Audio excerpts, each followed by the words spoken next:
अल्हम्दुलिल्लाहि वहदह वस्सलातु वस्सलामु अला मन ला नबिय्य बअदह अम्मा बअदु फ़अऊज़ु बिल्लाहि मिनश शैतानिर रजीम बिस्मिल्लाहिर रहमानिर रहीम खुज़ मिन अम्वालिहिम सदक़तन तुतह्हिरुहुम व तुज़क्कीहिम बिहा वक़ाल तआला फ़ी मक़ामिन आख़र व अक़ीमुस्सलात व आतुज़्ज़कात। ज़मा इंतहाई काबिल क़दर और मुअज़्ज़ज़ सामीन किराम, संगे ची ज़मंग उस्तासो पा इल्म के दा ची दा उरज़ दासी शुरू दी ची पदे उरज़ो के अक्सर खलक द ज़कात हिसाब किताब कई दागी अदायगी कई नु दे वजना दे मजलस के वमंगा द ज़कात मुतालिक चंद खबरी और चंद मसाइल ज़िक्र करो। औलानी खबरा अगदा द चेरा ज़कात दा शरीयत मुतहरा मशरू गर्जवले दे और पहर इंसान बांदे अल्लाह तबारक व तआला दाग़ प माल की पयो ख़ास माल की वह हिस्सा मुक़र्रर करे दा नु दे हिकमत अगदा दे ची व मुआशरे की कम फ़ुक़रा दी, कम मिस्किनान दी, लाचार अफराद दी, ज़रूरतमंद और हाजतमंद दी नु द हग़ीम प दे माल की हिस्सोश और दा माल सिर्फ चंद मखसूस अफराद सरा ख़ास निशी और ख़ास लासुनु तला नर्शी पागे बांदे राबन निशी नु यो हिकमत खुदे के दादे द दीन अलावा पदे के नूर अम बलाशे हिकमतुन द बातिन इस्लाह पकेदा अल्लाह तबारक व तआला कुरान मजीद की ज़िक्र कई अश्शैतानु यइदुकुमुल फ़क़्र व यअमुरुकुम बिल फ़हशाअ वल्लाहु यइदुकुम मग़फ़िरतन व फ़ज़ला। शैतान तासो यरई तासो तवई चेरा को तासो दा माल अदा को प ज़कात की नफली सदक़ातों की नुसबान बसके दा माल बदे कमश और अल्लाह तबारक व तआला अगता तवई चित माल दा अल्लाह पलार के खर्च का सदक़ों का ज़कात बासा दे सर वस्ता प माल की बढ़ोतरी मराजी बरकत प मराजी और बल अदा चे अल्लाह व पदे सरता तबखन मुखी नुदागी दे आयत मुबारका प तशरीह के उलमा ज़िक्र कई चे अश्शैतानु यइदुकुमुल फ़क़्र व यअमुरुकुम बिल फ़हशाअ। दलते दायोट के इजाफी ज़िक्र को चे व यअमुरुकुम बिल फ़हशाअ। यो खुदा चे रसड़े वही माल बखर्च कम नु फ़कीर बशम माल बमी कमशी दागे सरे बल खबर अदा ज़िक्र कला चे व यअमुरुकुम बिल फ़हशाअ। तासुता द बेहयाई हुक्म कई नो असल की दे वजह दादा चिकल सड़े दा माल अदा निकी नो दे द माल दा मीना व महब्बत अगा व पजड़ के रासिख शी चिदा बद नूर गुनाहुनो द फहशाओ द बेहयाई पेश खैमो गर्जी दारंगी वल्लाहु यइदुकुम मग़फ़िरतन नु दी की दा नुक्ता ज़िक्र कई चे अल्लाह वही तासो माल जमा पलार के खर्च कई नुज़बत तबखन वक د هغې وجه دا ده چې کله دا مال خرج کړي نو د دې د زړه نه به د مال مینه او محبت وځي، هغې کې به د الله مینه راشي. نو چې د الله مینه زړه ته راله، زړه دې د مال د مینې او د محبت نه خالي شو. لکه شاعر وایي هر تمنا دل سے رخصت ہو گئی. مفتی رشید احمد صاحب دا شعر خطباتو کی ذکر کړي. ہر تمنا دل سے رخصت ہو گئی، اب تو آجا اب تو خلوت ہو گئی. وی زما د زړه نه د هر غیر تمنا لرې شوه او اوس خو راشه زما زړه ته، اوس زما زړه خالي شو. نو بیا به پکې د الله مینه راشي. نو بیا به ته ګناهونه نه کوې او داسې د خیر کارونه به کوې چې د هغې د وجې نه به الله تا ته بخشش وکړي، مغفرت به وکړي. نو د زکات چې دی ډېر زیات حکمتونه دي په دې کې. دا یوه خبره وه. او دویمه خبره چې ده نو هغه دا ده چې زکات موږ وپېژنو چې دا زکات څه ته وایي، د هغې تعریف څه دی.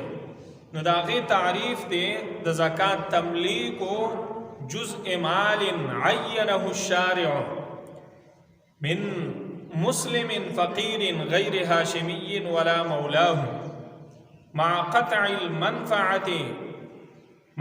المنفعة عن المملك من كل وجه لله تعالى. د مال یو متعین حصہ چې نبی علیہ الصلوۃ والسلام متعین کړی ده، هغه دا کول یو مسلمان ته، فقیر ته چې هغه هاشمی نه د دې آزاد کړی غلام نه، او بل دا چې د دې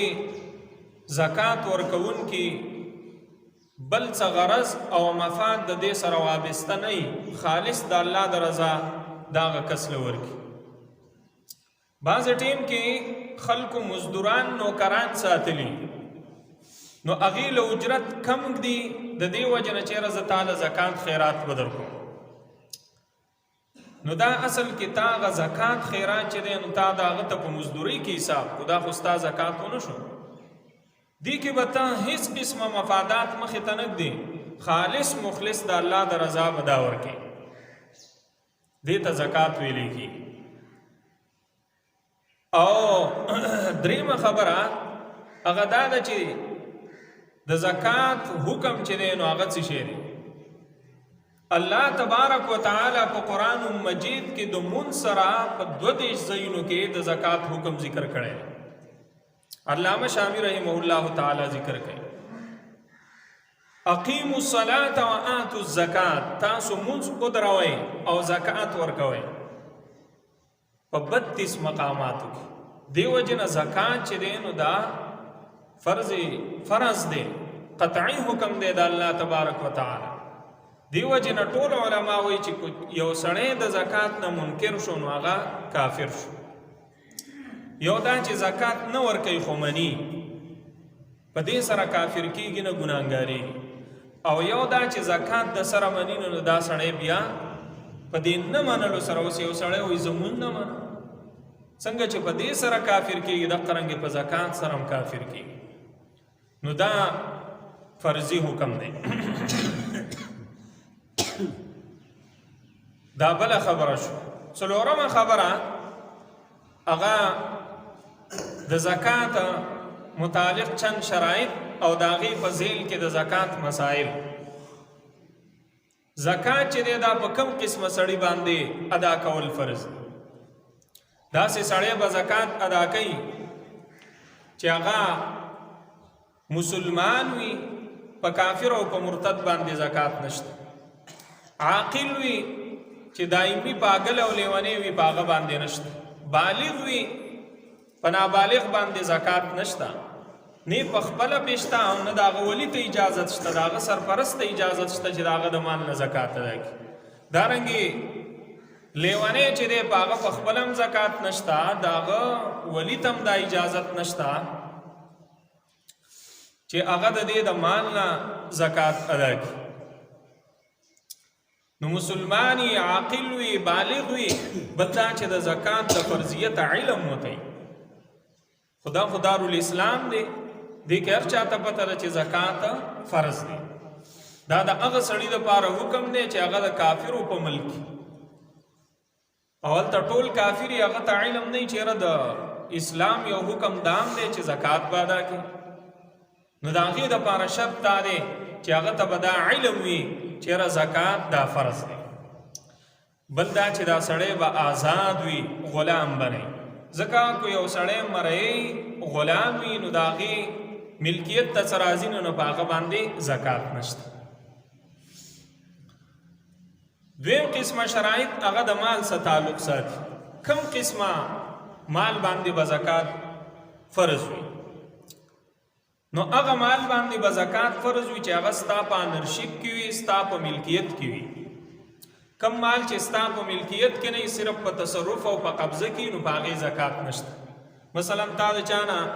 قرضه واخیسته 10 لکه 1 لک 15 لکه هغه ستا په قبضه کې ده ستا په تصرف کې د خو ستا ملکیت نه دی ستا مملوک نه دی دا پردی پیسې دي نو په دې باندې زکات نشته دی ځکه دا پردی مال دویم دا چې ستا دا ملکیت په دې باندې کامل وي تام ملکیت وي تام ملکیت هغه څه ته ویل کېږي دې ته ویل کېږي چې هغه څیز ستا په ملکیت کې وي او د هغې سره سره ستا په کنټرول کې ستا په تصرف او په قبضه کې وي نو په داسې قسمه مال باندې به زکات اوس یو مال داسې دی چې هغه ستا په ملکیت کې دی خو ستا په قبضه او په تصرف کې نه دی ته ترې فایده نشي اخیستی نو په هغې زکات نشته لکه مثلا یو مال دی تا چېرته خښ کو ستا نه ځای شو نو دغه مال ستا په ملکیت کې دی خو ته ترې فایده نشي اوچتولی ستا په قبضه کې نشته نو د دغه مال زکات هم پته نشته یا ستا مال دی او مال تجارت ته مثلا کور دی پټی دی خو چا پې قبضه وکړه یا بل یو سامان دی پیسې دي خو ته د هغه نه فایده اوچتولی نشي چا د نه څیز غصب کو نو هغه څیز ستا دی خو ته ترې فایده نشي اوچتولی ستا په قبضه او په تصرف کې نه دی نو د دې زکات هم په تا باندې فرض نه دی دې ته فقها مال زمار وایي مال زمار نو داسې مال باندې چې دی زکات نشته نو دې باندې به ستا مکمل ملکیت وي او بل شرط ولدا دی چې دا مال به د قرضې نه خالي وي ستاسو مال در څه دی د نصاب ته رسیږي خو په تا باندې قرضه زیاته ده چې قرضت منها کې ولري کې نو بیا ستاسو د نصاب په قدر مال نه پاتې کېږي نو بیا هم په تا باندې زکات نشته نو دا مال به د قرض نه خالي بل دا چې دا مال هر مال باندې شریعت چې دی نو هغه زکات نه دی فرض کړی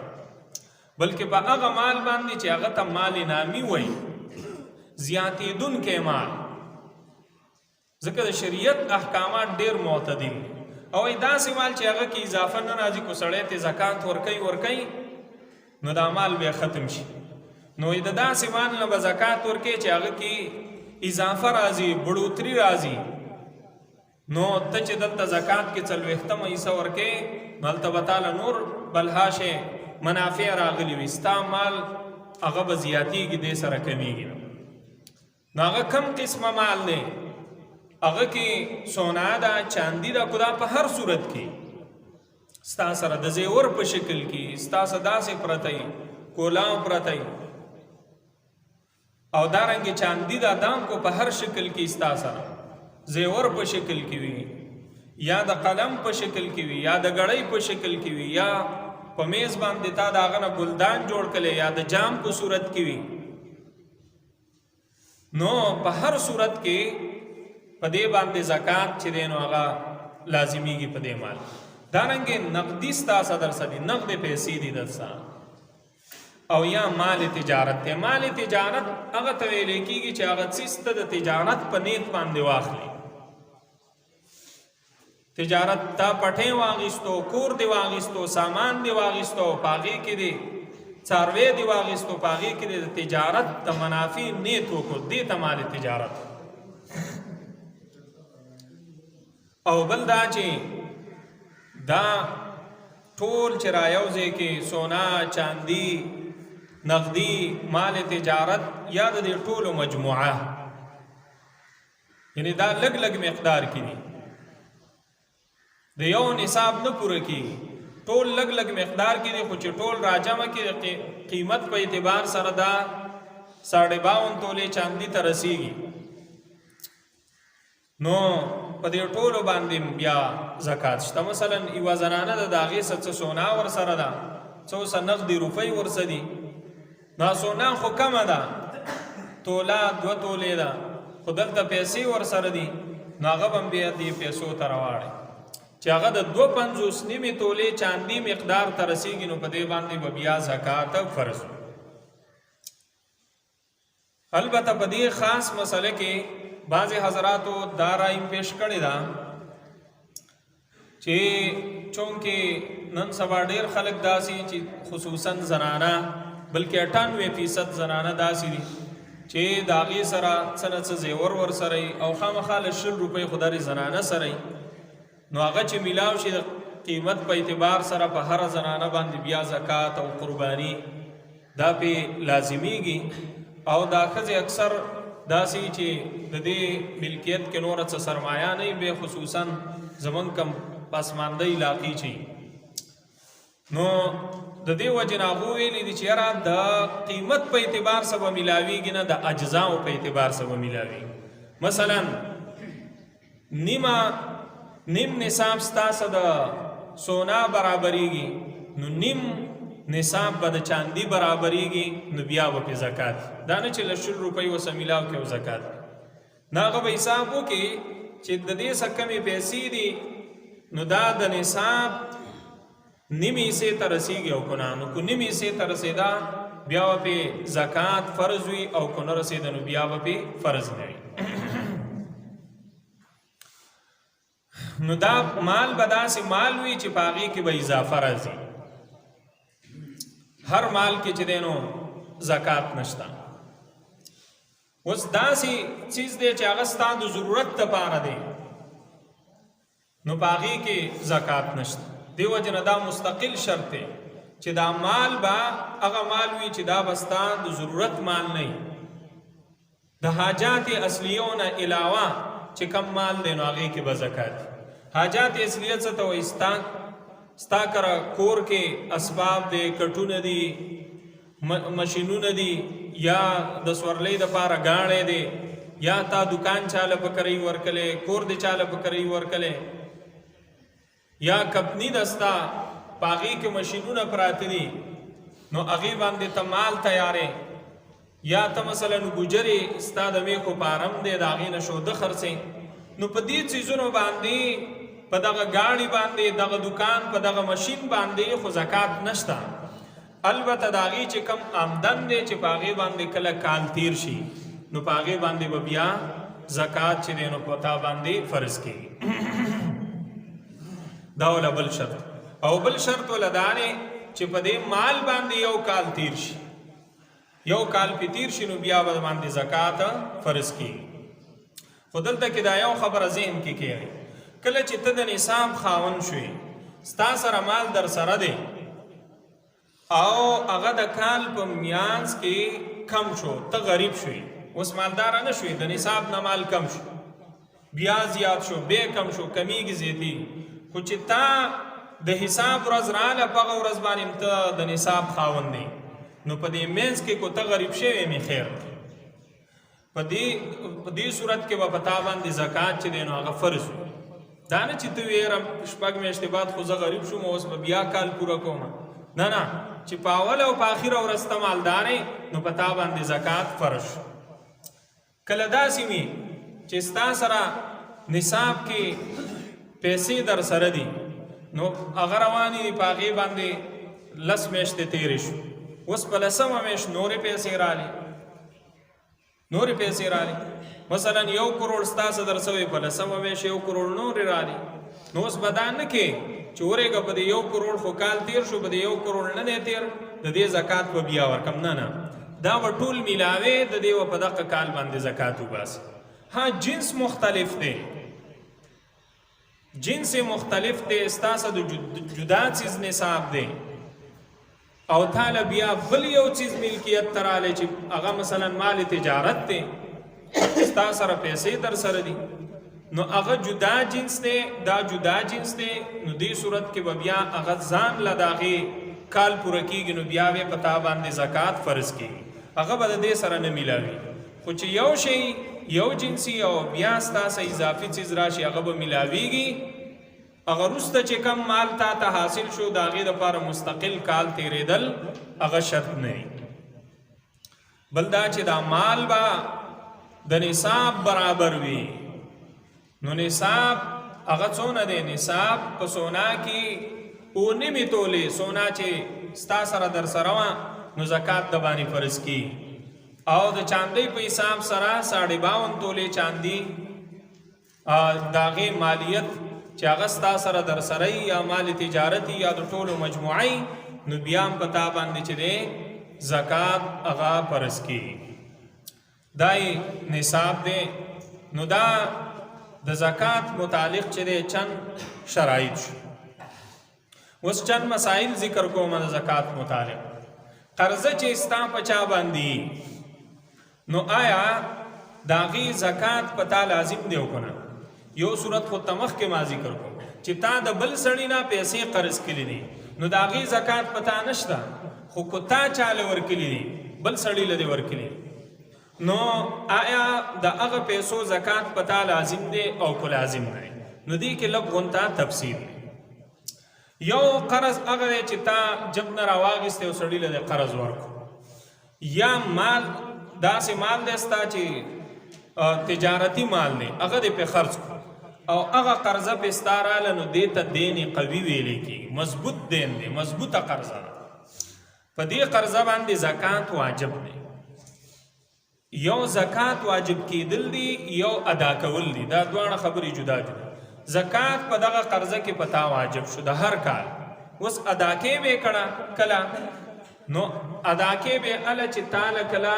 د نصاب 5مه حصه قبضې ته راله د دغه قرض 200 دراهم دي، نو 40 دراهم د 5مه حصه جوړېږي. نو چې دا تاله قبضې ته رال، نو بیا به ته زکات ادا کړې. د مخکې کلونو به هم دغه څونه حصه چې د قبضې ته راله د هغه نه د مخکې کلونو هم ادا کړې، د آینده کلونو به هم ته ادا کړې.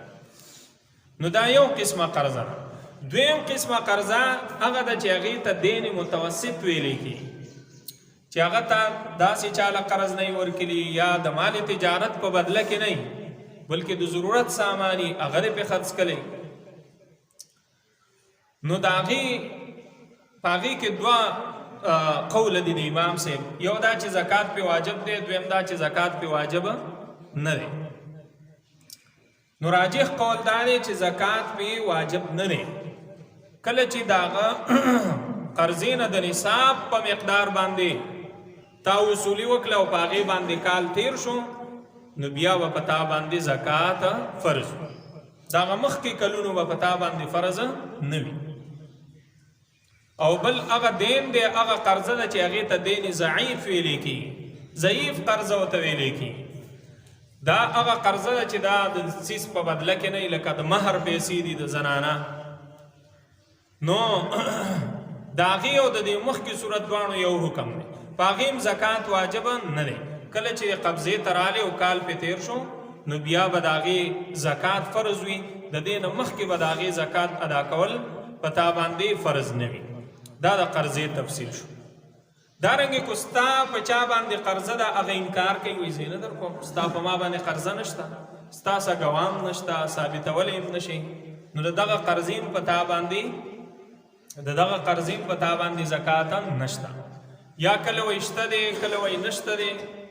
او ستا ته امید ختم شوی دی چېرې دا سړی دونه غریب شوی دی او لانجه هم راسه کوي، نو خدای خبر کو دا پیسې ماته میلاو شي، د هغه د میلاوېدو نه ته بلکل ناامید دی، نو د هغې زکات هم په تا باندې نشته دی. بله مسله هغه دا ده چې کله یو سړی سرکاري ملازم وي، یا په یو